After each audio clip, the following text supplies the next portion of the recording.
Lorsque l'on est issu d'une famille juive et que l'on vit sans croyance, dans un pays comme la France, à l'aube de la Seconde Guerre mondiale, dont la politique évolue selon le degré d'antisémitisme.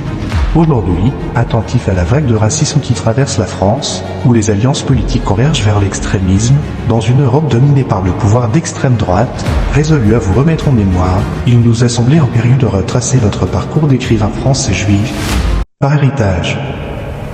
René Lévy, publié aujourd'hui, le premier volet du triptyque de la trilogie de 9 écrivains sous les dictatures. L'Ode à la France, de 9 écrivains français juifs.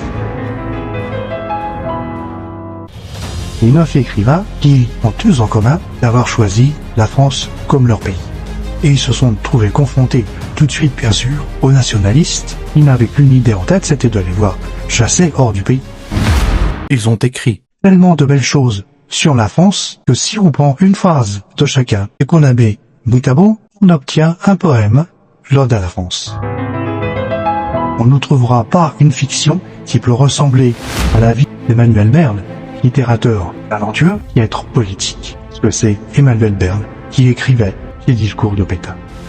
Le Gambada, parmi une centaine de textes, il reste un chef-d'œuvre, La trahison d'Éclair, qui est étudié aujourd'hui encore dans les facultés. André Suarez, il n'a pas le profil juif, puisqu'il est, avec sa cape noire et sa barbichette taillée en triangle, il ressemble à un mousquetaire sous Louis XIII. Il est défenseur de la langue française. Je le nomme le D'Artagnan des lettres.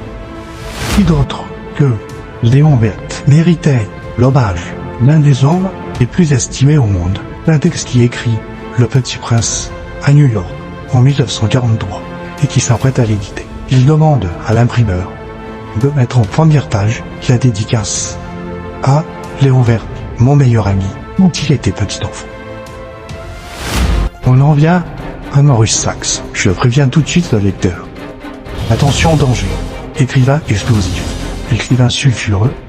Il a la réputation de voleur, de cynique, de débauché. Ce qu'il est, en fait, les 3 épithètes lui conviennent. Mais Maurice Sachs, il a d'autre côté, on sera surpris d'apprendre ce qui s'est passé. Et je crois que même une fiction ne peut pas être imaginée avec ce que le lecteur va découvrir.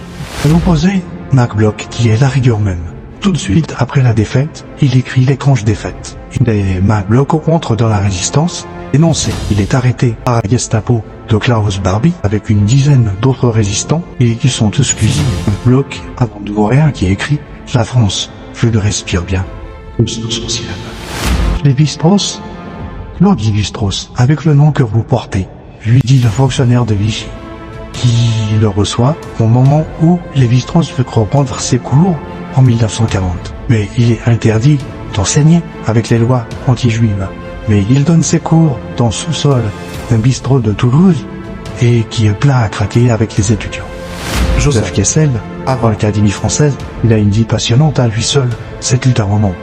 Son engagement dans la résistance avec son neveu Maurice Doriot vont écrire ensemble le chant des partisans. Ils écrivent tout ce qu'ils ont juste et qui devient le 3e hymne national après la Marseillaise et le chant du départ. Après Joseph Kessel, bien sûr, il y a Tonkin Kelevitch. Il écrit l'imprescriptible, qui parle des crimes allemands. Il ne dit pas nazi, comme on a tendance à l'écrire aujourd'hui pour ne pas froisser un partenaire européen. On applique la responsabilité collective de la population allemande sur les crimes allemands, c'est en 1960. Ce n'est pas aujourd'hui, bien sûr. Mais il dit pas de pardon, pas d'excuses, pas de oui.